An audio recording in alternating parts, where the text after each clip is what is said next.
Então eu vou te contar uma coisa agora. Sabe quem vai vir aqui agora? Adivinha? Tem ideia? Ele, polêmico, não tem papa na língua, deputado federal, vai participar do Quem Tem Medo da Verdade. Será que ele tem medo de dizer a verdade? Acho que não. Será? Pode, tem pergunta ali que é forte, hein? Será que ele vai responder? Vamos receber, antes dela revelar o segredo para a mãe, para a filha, vamos receber ele, deputado federal Jair Bolsonaro. Pode entrar, deputado, um prazer conhecê-lo. Primeira vez que eu lhe vejo pessoalmente, fique à vontade, seja bem-vindo. Deputado, em primeiro lugar, muito obrigado pela sua presença. Bom dia. Bom dia. Eu conheço... Não, fica à vontade, doutor. Bom dia, obrigado pela sua presença. Deputado, normalmente, é a primeira vez que eu lhe vejo pessoalmente. Eu lhe vejo pela televisão, vejo as suas intervenções com jornalistas, seja quando estão fazendo programas de humor, ou seja com programas sérios, como esse aqui, que o senhor vai estar de frente com dois jornalistas, que é a Flávia Fiola e também o Vladimir, né, que está sempre com a gente, Vladimir Alves. Uma coisa que eu quero perguntar ao senhor, em primeiro lugar, o senhor é a favor ou contra a pena de morte? Por que eu estou lhe perguntando isso? Porque o que aconteceu na Indonésia agora recentemente com um brasileiro que foi preso por tráfico de drogas e aí acabou tendo pena de morte. O governo brasileiro tentou interferir e o governo da Indonésia disse que não. E tem mais um brasileiro também já na fila para ser executado. Em primeiro lugar, então, mais uma vez, muito obrigado por ter vindo. E qual é a sua opinião? Em 2006, quando o Marco Asher foi condenado à pena de morte por estar com 13,5 kg de cocaína em sua asa delta, eu enviei uma moção de apoio ao presidente da Indonésia, que realmente, tá, é a pena que ele merecia. E ele sabia que lá a pena é de morte. Por que ele levou para lá? Porque lá se paga mais caro a droga. Então ele arriscou, deu uma cartada alta, aí se deu mal. E eu agora, não vou dizer que fiquei feliz, mas fiquei satisfeito com a execução dele. Que é o sinal que um país, a Indonésia, cumpre as suas leis, diferentemente de nós. O Marco Asher traficava desde os 17 anos de idade. Quantas mães não choraram seus filhos por terem morrido para o mundo das drogas ou por ter sido viciado, né, se transformado em zumbis?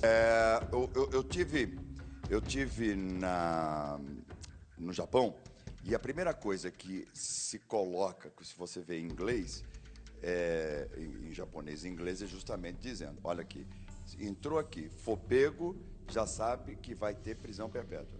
Quer dizer, no Japão é assim. No Brasil nós não temos, né? A própria Constituição te veda a pena de morte, a de caráter perpétua e o que é mais absurdo, o trabalho forçado. Ou seja, o marginal detido, ele trabalha se quiser. Outra pergunta eu quero fazer para o senhor. Recentemente eu queria até aproveitar a oportunidade de parabenizar o meu amigo Gugu Liberato. O Gugu, pela estreia que ele teve, maravilhoso, é um grande amigo, uma pessoa de muitos anos de amizade. O Gugu entrevistou essa menina, a Richthofen, né? Que executou juntamente com o ex-namorado mais o irmão dela, os pais. E agora ela estava ali dizendo, arrependida, aquela coisa toda. O senhor acha que uma filha que mata os pais da forma que foi feita, que tipo de pena ela deveria ter? Porque no Brasil só se cumpre 30 anos, ela pode ter 200 anos de cadeia, mas se cumpre... Por que a justiça dá 300 anos de cadeia, mas só se cumpre 30? Nós, a nova Comissão de Segurança Pública em Brasília, até reunida essa semana, nós estamos aqui já com várias propostas, né, com o apoio do presidente da Câmara, para que a progressão, você cumpra uma pena maior para requerer a progressão. Por exemplo, temos um projeto no caso de estupro, ok? No caso de estupro, você só poderia requerer a progressão depois de submeter a uma castração química. Ou seja, não pode, você hoje em dia é condenado, por exemplo, a 12 anos por ter cometido um estupro, de 3, 4 anos de cadeia no máximo, está na rua e vai cometer novamente esse crime com toda certeza. Então, se ele não quisesse voluntariamente submeter a castração química, ele cumpriria os 12 anos. Certo. O senhor acha que o problema das drogas no Brasil é por motivo de fronteira? Não, você não pode selar a nossa fronteira, 17 mil quilômetros, onde nem um americano, com um terço dessa distância, consegue selar a tua fronteira com o México. Você sempre vai ter ali. Outra coisa, deputado, o que se questiona muito aqui, há muitos anos, desde que eu me conheço por gente, é o fator dos direitos humanos.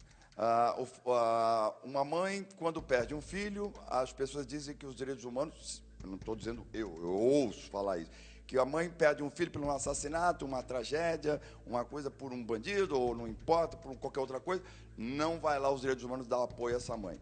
Mas quando acontece uma rebelião, a primeira coisa que lá está é os direitos humanos. O que o senhor tem a dizer sobre a postura dos direitos humanos no Brasil? Nós esperamos em Brasília agora tomar de assalto, né, democraticamente falando, a Comissão de Direitos Humanos. Seria a nossa bancada de segurança pública juntamente com a bancada evangélica, para exatamente impormos novo ritmo naquela comissão. Vamos defender e procurar fazer políticas que atendam à família da vítima e não do bandido. Você pode ver, uma questão que talvez entre no teu programa aqui. Em 2011 se realizou em Brasília o 9º seminário LGBT infantil na Comissão de Direitos Humanos. Esses absurdos, não houve com o Feliciano quando ele assumiu a comissão, e conosco, lá casa, nós conseguimos assumi-la também, não haverá mais daí. Nós devemos pregar pela moral, pelos bons costumes, e realmente buscar uma maneira de confortar as vítimas, né? Ou melhor, os familiares das vítimas. Muito bem. Bom, doutor Jair Bolsonaro, deputado Jair Bolsonaro, o senhor tem medo da verdade? Até hoje, sem problema. Sem problema. Então vou receber aqui os dois jornalistas que vão lhe fazer perguntas. Flávia Fiola e Vladimir Alves. Pode entrar? Olha, sempre elegante a Flávia, chiquérrima. Bonjour. Bonjour. Como é que vai, querido? Tudo bem? Fique à vontade. Bom dia a todos. Tudo bom? Bom dia, Olha, deputado. Tudo bem? Vladimir e Flávia, hoje nós tivemos aqui o Agnaldo Timóteo, que foi uma entrevista polêmica e teve grande repercussão. E acredito que não seja diferente com o deputado Jair Bolsonaro. Deputado, eu quero lhe dizer que é o seguinte, todas as perguntas são de total responsabilidade dos dois jornalistas. Eu e a Rede TV não temos nada a ver com isso. Então, o senhor responda do jeito que o senhor achar melhor. Este programa é democrático, este programa prega a democracia. Então, aqui nós estamos, eles têm, como diz Deus, como Jesus dizia, temos o livre-arbítrio, cada um fala o que quer e também depois responde pelo que fez ou pelo que falou. Então, está aqui os dois jornalistas. Eu queria chamar aqui a Suzy, que vai lhe mostrar aqui um tablet, só para o senhor ter uma ideia. Nós temos aqui, deputado, 3 perguntas, são 3 números, depois o ponto de interrogação. O ponto de interrogação sempre é considerada a pergunta bomba, seja para um artista, seja para um deputado, seja para um empresário que aqui venha.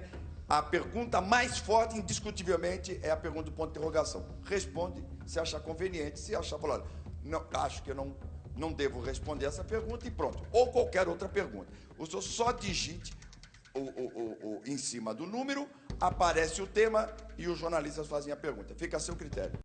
Tá pronto? Apertou a número 3. Preconceito. Quem vai fazer a pergunta ao deputado? Eu faço a pergunta. Você, Vladimir. Fica à vontade. Em uma sessão da Câmara, o senhor chamou alguns ativistas homossexuais de bando de vagabundos. Além de outras expressões que não vou reproduzir agora por conta do horário do programa. O seu problema é contra os gays ou contra a comunidade LGBT? Nenhum dos dois, e a sua própria pergunta já responde. Ativistas LGBT. Tá? A minha briga sempre foi e será contra o material escolar para o público infantil em escolas do ensino fundamental, que para combater, né, a possível entrada que o governo quer colocar na escola naquele conhecido como kit gay. É um conjunto de livros, cartazes, filmetes. Diz o governo que é para combater a homofobia, mas na verdade, no meu entendimento, e da maioria dos pais, da maioria não, quase todos os pais que conversei até hoje, é um material que estimula precocemente a criança entrar, se interessar por sexo. E o que é pior, no meu entender, o sexo entre as pessoas do mesmo sexo. Então eu não sou preconceituoso, nunca tive problema com gays, nem com a comunidade, tanto é que eu só apareci a partir de novembro de 2010, quando eu descobri na Câmara, na Comissão de Direitos Humanos, estava de passagem, né? Estavam fazendo o lançamento daquilo que foi conhecido como kit gay. E eu poderia escorrer muito sobre isso, coisas absurdas, né? Quem fez o kit gay, em grande parte, foi a BGLT. Coisa esquisita, né? Eles pesquisaram em 11 capitais as crianças no ensino fundamental e chegaram à conclusão que existe mais meninos gays que meninas lésbicas. Tudo que eu te falo está escrito, está em notas taquigráficas e estão em filmes também. E eu gostaria, né, como perguntei na época, até hoje eu não sei, qual foi a metodologia. E eles atacaram também duramente as religiões. Nós aqui, você pode ser ateu, para mim não interessa, né? Eles também chegaram à conclusão que os símbolos religiosos deveriam ser retirados das escolas, porque aquilo era um obstáculo para a consecução do material escolar no ensino fundamental, conhecido como kit gay. Nós não podemos admitir isso aí. Então, nos momentos que eu apareci xingando, sim, palavras pesadas, sim, tá ok? Acho até que foram suaves, perto do que estavam programando contra as crianças a partir de 6 anos de idade, que valeu a pena. Inclusive, o termo homofóbico, né, que cola em mim há muito tempo, eu falo o seguinte: se ser homofóbico é defender a família e as crianças, pode me chamar de homofóbico, fique tranquilo que eu não me importo com isso, não. Muito bem, respondida a pergunta, deputado Jair Bolsonaro. Deputado, no Rio de Janeiro o senhor foi um dos deputados mais votados, não foi? Sim. O senhor teve quantos votos do estado do Rio de Janeiro? É quase 500 mil de votos, né? E por tabela, elegi meu filho no Facebook aqui em São Paulo, deputado federal. Federal em São Paulo. São Paulo. Quer dizer, 500 mil de votos é muito voto para uma cidade. Fiz uma campanha no Rio e São Paulo com uma van e não mais que 20 pessoas. E onde eu chego, Kleber, eu geralmente sou bem recebido. Raramente tem problema, porque eu tenho lado. Eu não sou aquele que durante a campanha acha que tua roupa tá bonita, acabou a campanha, eu falo que você tá cafona. Eu sou a mesma pessoa, tá ok? Isso marca. E eu não fujo de debates em Brasília. Eu não sou polêmico, eu sou apenas sincero. Agora, o que acontece com muitos colegas meus? Como, junto com o respectivo partido, o grupo de parlamentares, empenha seu apoio ao governo e lá administram ministérios, diretorias, etc., eles ficam amarrados. Não pode criticar o governo em nenhum momento. E eu tenho essa liberdade, que isso para mim não tem preço. A minha liberdade dentro da Câmara não tem preço. Muito bem. Doutor Jair Bolsonaro, deputado, por favor, mais um número colocou polêmica. O senhor falou que não é uma pessoa polêmica, mas a produção colocou como tema polêmica, então a Flávia pergunta, né, Flávia? E essa pergunta vai ser muito complicada para fazer, deputado, porque o senhor afirmou que a mulher, por engravidar, ela tem que receber um salário menor. O senhor não acha que está equivocado? A mulher, muitas vezes, é provedora da sua própria família. Como que ela vai ganhar menos? Porque ela é engravida. A revista que fez essa matéria não me entrevistou. Pegaram um áudio com o jornal 0 Hora. E lá no áudio e na matéria do 0 Hora, você vê claramente que o empresário, na hora de optar entre um homem e uma mulher, ainda sendo jovem ou não, ele vai geralmente optar pelo homem. Tendo em vista, no Brasil, o grande problema é a carga tributária, né, os encargos trabalhistas. Então, geralmente, o empresário está na matéria, prefere o homem. Nada mais além disso. E essa afirmação, inclusive, durante a última semana, eu apanhei por 1 hora na Rádio CBN, não tiveram a dignidade de me abrir espaço no ar. Então, isso daí não procede. Na própria matéria do áudio do Jornal 0 Hora está escrito que o empresário prefere o homem à mulher. O empresário. E, no caso, o senhor, qual seria a sua opinião? Sem problema nenhum, é competência. Eu não vou pagar mais para um homem, só porque é homem, e menos para você sendo mais competente. Vocês estão numa situação de igualdade conosco há muito tempo, tá ok? E eu acho que aquela que embarca nessa onda, ela apenas está querendo se vitimizar. Você pode ver, você presta um concurso para as Forças Armadas, nós 2 sargentos, ganhamos a mesma coisa. Nós 2 para a Polícia Legislativa no Congresso, ganhamos a mesma coisa. Na iniciativa privada, quem faz o trabalho é o patrão. Se nós quisermos, via legislação, impor um salário igual para determinadas funções, você está partindo, do meu entender, para o socialismo. Lá é liberdade. Você realmente ganha de acordo com o que você produz. Porque o empresário quer produtividade. Caso ele não age dessa maneira, ele quebra. Hoje em dia, Kleber, é muito difícil ser patrão no nosso país. Ainda vamos chegar ao dia ainda que o trabalhador vai ter que decidir. Menos encargos trabalhistas em emprego ou emprego sem encargos trabalhistas. O senhor acha que os impostos acarretados aos funcionários, por exemplo, do CLT, que a gente fala CLT, registrado em carteira, chega a ser muito grande, mas até, porque o senhor falou do empresário, eu estou falando mas também o funcionário, que vem descontado do fundo de garantia, vem descontado INSS e tal, e no fim a pessoa ganha R$2.000 na teoria, né? Mas na prática seria 1.100, vai. Os encargos também não são tão grandes também, Kleber, para os funcionários? Hoje em dia, o salário é muito para quem paga e pouco para quem recebe. Se você vai se empregar nos Estados Unidos, você pega um emprego agora. Se for embora daqui 1 ano, 2 ou 10 anos, você vai embora, tudo bem. sem problema nenhum. Aqui você pensa 200 vezes antes de contratar uma pessoa. Não adianta eu fazer média. Por exemplo, eu fui o único parlamentar que votou nos 2 turnos contra todos os direitos trabalhistas da empregada doméstica. Maldade? Não entendo que seja maldade. O emprego mais difícil que tem era a doméstica. Mas a partir do momento que você dá todos os encargos trabalhistas e essa emenda à Constituição ainda não foi regulamentada, tu está levando ao desemprego uma massa enorme de pessoas, em especial mulheres. Deputado, o senhor acha então que o sistema trabalhista no Brasil é paternalista? É paternalista demais. Tá? Eu vejo companheiros empresários sendo obrigados a desfazer de patrimônio, né, para honrar compromissos trabalhistas, exatamente para não ficar devendo no mercado. E o que o senhor acha do seguro-desemprego? É outra questão que eu acho que o governo gastou no passado 40 bilhões de reais. Hoje em dia tem muita gente que abusa. E agora, não sei o que estou falando, muita gente que emprega fala que usa esse artifício, demite, ele vai ganhar dinheiro do seguro-desemprego e continua empregado com ele, ganhando por fora. É vantagem por 2 lados. E quem tá ganhando seguro-desemprego está contando tempo de serviço. Isso é terrível para o país. Terrível para o país. Agora, o nosso país, Kleber, está no populismo. Isso é a pré-fase de um comunismo. Esse é o grande problema que nós estamos vivendo no momento. Muito bem. Deputado Jair Bolsonaro respondeu a segunda pergunta também, sobre polêmica, apesar de ele dizer que não é polêmica. Confusão. Deputado, confusão, olha, é o que nós, às vezes, mais temos, viu? Às vezes eles falam coisas... Aproveita a oportunidade, já que eu estou de frente com um deputado aqui. Deputado, me diga uma coisa. O que acontece quando hoje em dia temos vários tipos de blogs,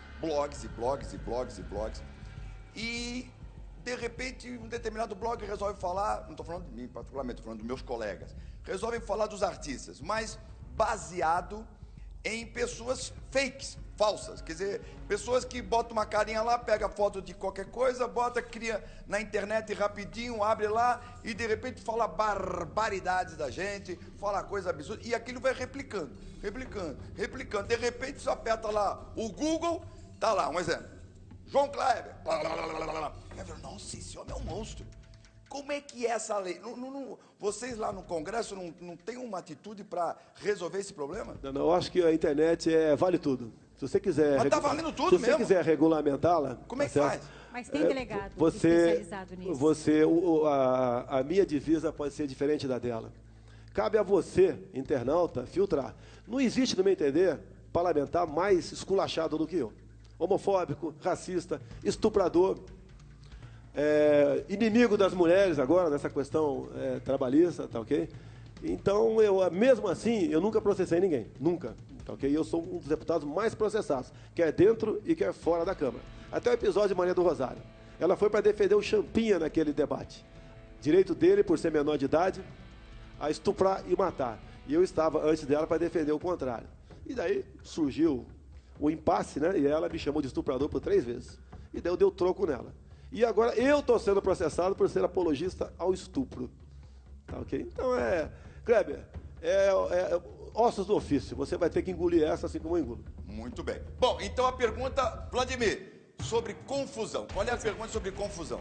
Uma confusão onde uma jornalista, uma colega de trabalho, foi chamada pelo senhor de analfabeta e idiota quando ela o questionou com relação à sua posição sobre a ditadura militar. Afinal, o senhor é ou não é a favor da democracia? E digo mais, por que ser tão deselegante com as mulheres? Geralmente, né, mostram eu dando uma cotovelada em alguém. O carrinho que eu tomei por trás, ninguém mostra. Naquele momento, foi dia 1º de abril do ano passado. Eu fui lá para discursar favorável ao período militar, com verdades. Tá? Ser deselegante, tá certo? É você mentir, no meu entender. E ali, uma confusão enorme até chegar aquele momento, e eu falei para ela que não houve golpe. Que quem caçou João Goulart foi o Congresso Nacional no dia 2 de abril de 64. E isso podia ser comprovado no Diário do Congresso, lá na Biblioteca da Câmara.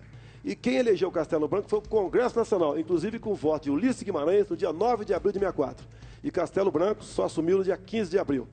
E a terceira vez que ela falou que eu estava mentindo, eu dei o troco nela. Não me arrependo, não. Afinal de contas, né, ela se comportou como uma jornalista pior do que a desconhecedora da história, aquela que não quer estudar e não quer aprender. Então, só para colocando aí na sequência essa pergunta do Vladimir, o senhor é a favor, deputado, da ditadura ou da democracia? Democracia. O período militar foi apelidado de ditadura. Você pode ver, as ditaduras se caracterizam por um partido único. Nós tínhamos 2 no Brasil. O nosso parlamento, todo ele era composto por eleições. Você não tinha eleição para governador, presidente, prefeito de capitais e de cidade de segurança nacional. Você tinha completa liberdade para ir e vir, para fazer o que bem entendesse aqui em nosso país. E eu sempre costumo dizer para a garotada que está nos ouvindo aqui, tem dúvida? Pergunte para o teu pai, para o teu avô, como foi aquele momento. Aquela época foi uma época de pleno emprego, de segurança, de respeito, de educação. Tanto é que eu sou aqui do Vale do Ribeira, uma região mais pobre do estado de São Paulo, e passei por um concurso para a Academia Militar das Agulhas Negras sem fazer qualquer cursinho. E assim foi a minha juventude toda naquele momento. E temos que dizer também que em 64, o povo todo pedia que os militares assumissem. As mulheres nas ruas, a Igreja Católica, a OAB, toda a imprensa, à exceção do jornal Última Hora, os empresários e agricultores, que ninguém aguentava mais aquele estado de coisa, que nós estávamos à beira da comunização no nosso país. E complemento, né?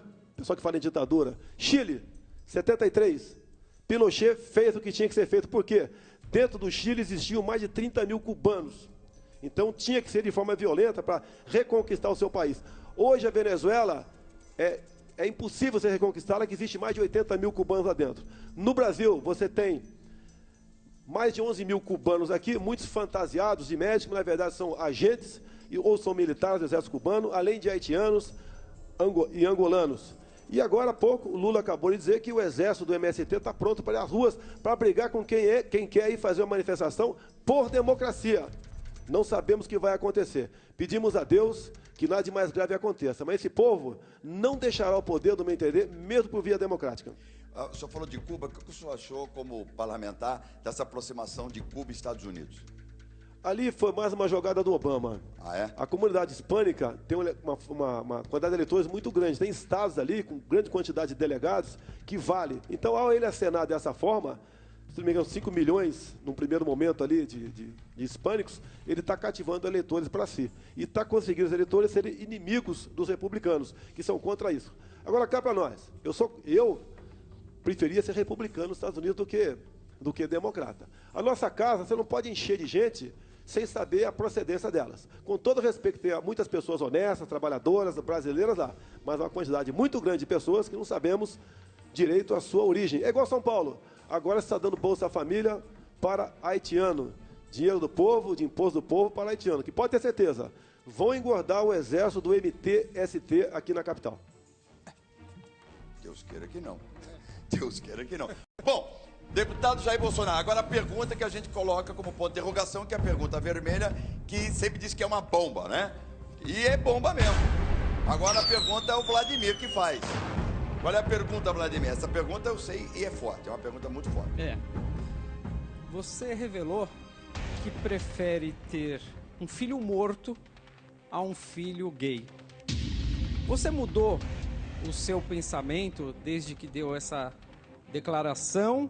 Ou você acredita ainda que a condição sexual de uma pessoa, de um familiar, pode torná-lo melhor ou pior perante a sociedade? Todos esses momentos polêmicos, né, por eu expressar o que eu penso, o que eu acho que está certo, culmina nisso daí. Eu fui entrevistado recentemente pela Ellen Page, uma atriz americana que recentemente saiu do armário. E depois de mais de uma hora de entrevista, que deve ao ar em outubro agora, ela praticamente concluiu a pergunta da tua forma, né? Eu falei, eu não tenho por que aloprar, você está me tratando com educação, com dignidade. Eu entendo que a questão do homossexualismo não tem nada a ver com a vida particular de quem quer que seja, é muito mais a questão de formação, comportamento do que genético. Então, assim sendo, eu não tenho problemas, né, em sonhar, em ter medo de ter um filho ou não gay. Eu tenho certeza que meus filhos, os 4 filhos são homens, e minha 5ª filha, a menina de 4 anos, vai ser mulher também, dada a educação que a mãe dá para ela. Agora, você pode ver, você não vê um casal de 40 anos de idade, né, de mão dada, e um filho dele de 15 ou 16, com outro namorado de 15, 16 de mão dada por aí. Você não vê isso daí. Tá? A nossa sociedade é conservadora, sim. Tá? Agora, nós não podemos aqui acenar com apelo nesse sentido, como os gays querem, criando uma classe de super semideuses. Como, por exemplo, o PL 122. Se eu não vendo o relógio para uma pessoa por R$100 e vendo para outro por 50, eu vendi por 50 porque sei que aquela pessoa vai pagar o relógio para mim. Aquela de 100, caso ela seja homossexual, eu começo com 3 anos de cadeia de acordo com o PLC 122. Isso não é justo. Então, no momento tranquilo, responderia para você, não preferir um filho morto, mas eu não teria problema no tocante a isso. Mas foi a resposta que eu tinha que dar naquele momento para aqueles ativistas que estavam ali, desculpa aqui, enchendo o saco já. Então, na verdade, esse não foi o seu pensamento, foi uma coisa de explosão, foi uma forma de se defender. É porque eu acho que agride os pais que têm filhos gays. Nenhum pai quer um filho gay. Essa é a verdade. Não adianta falar que tem orgulho, não quer. Os pais administram, e cada pai tem que administrar essa questão que passa a ser familiar. Eu acredito que tenha gay na família Bolsonaro, acredito, tá? Mas nem por isso eu vou discriminá-lo.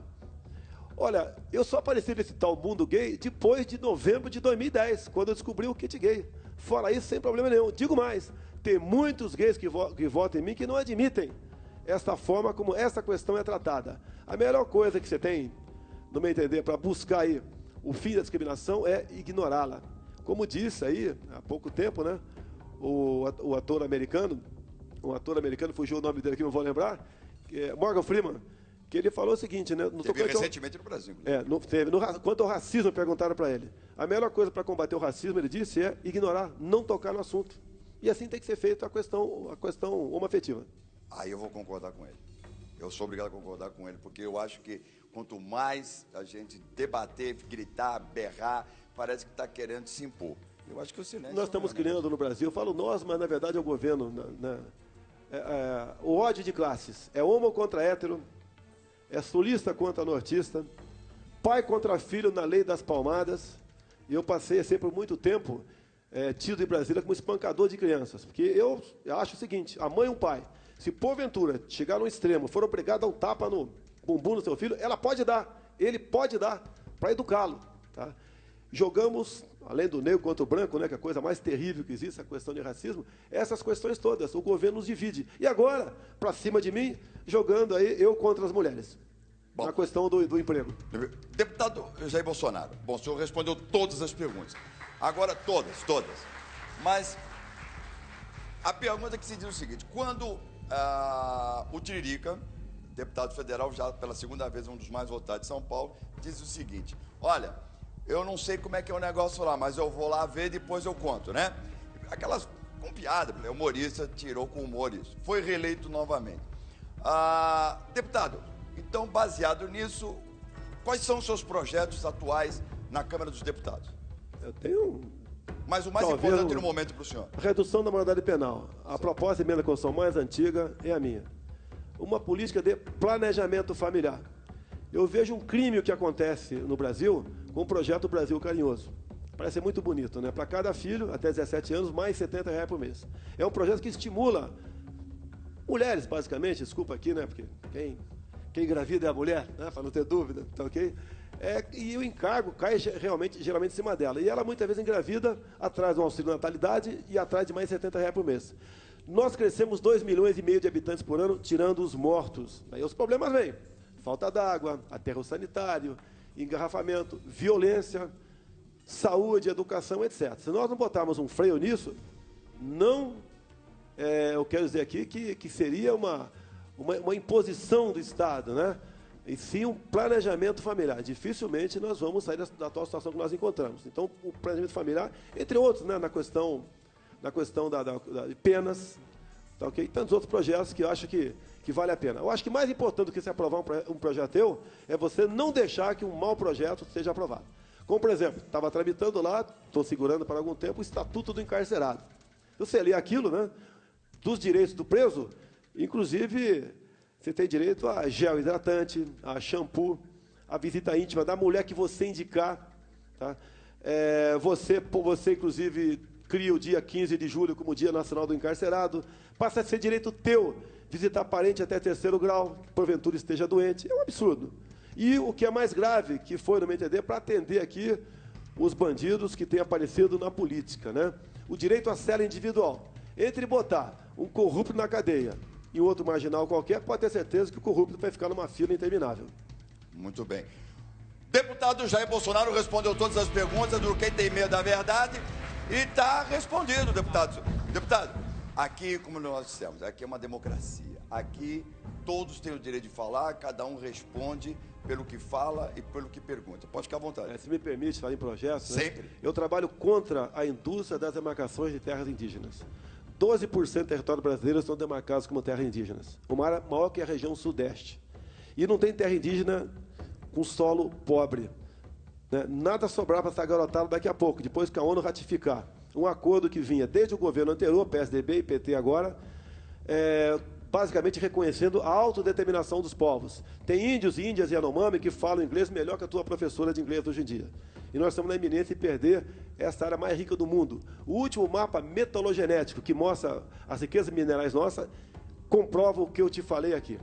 Nós aqui no Brasil, que eu trabalho, nós temos que acabar com esse comércio externo apenas com as repúblicas aqui da América Latina, com o viés ideológico. Temos que abrir para o primeiro mundo. Nós temos que resgatar o nióbio para nós. 98% do nióbio, né, o mineral estratégico, está sendo doado e estão agora demarcados como terras indígenas. Não poderão mais ser explorados, a não ser com a concessão do Congresso, o que é quase impossível isso aí. Temos que revogar o Estatuto de Armamento, que eu acho que você tem direito a ter uma arma dentro de casa, caso assim o deseje. A melhor arma para uma mulher não ser estuprada é uma arma dentro de casa. Então são várias propostas, Kleber, que não basta apenas você ter no papel. Fale com discursos, pronunciamentos, que isso você vai semeando, né, ideias que você vai trazendo adeptos, né, gente para o teu lado. O nosso Brasil é bonito, é maravilhoso, é lindo e é riquíssimo. Mas, lamentavelmente, a classe política não vê dessa forma.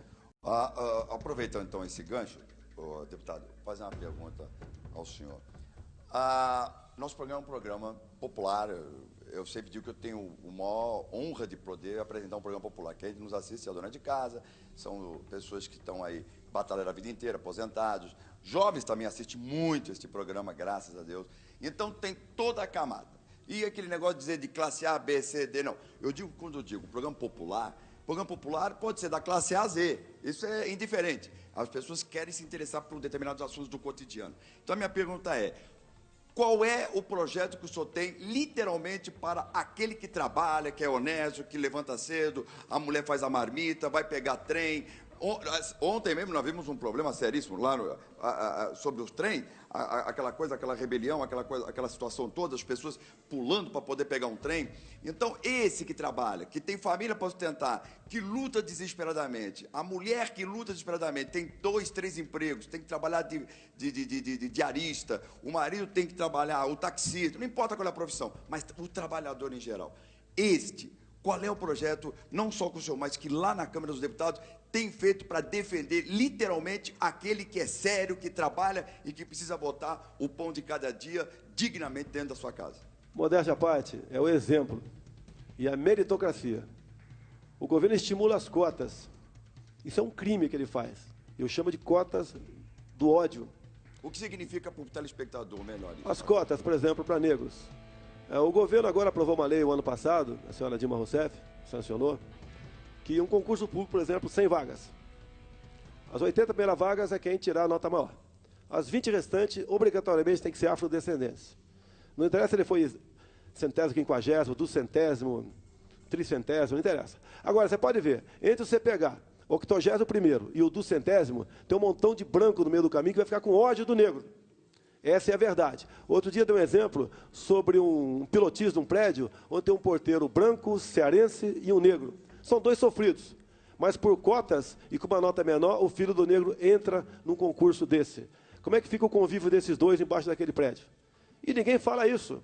A meritocracia, o curso superior, etc., tem que ser dessa forma, democrático. Tanto é que, ano passado, Kleber, eu quase consegui ser presidente da Comissão de Direitos Humanos, perdi por um voto. E nessa questão de cotas, eu falei que lá eu seria daltônico.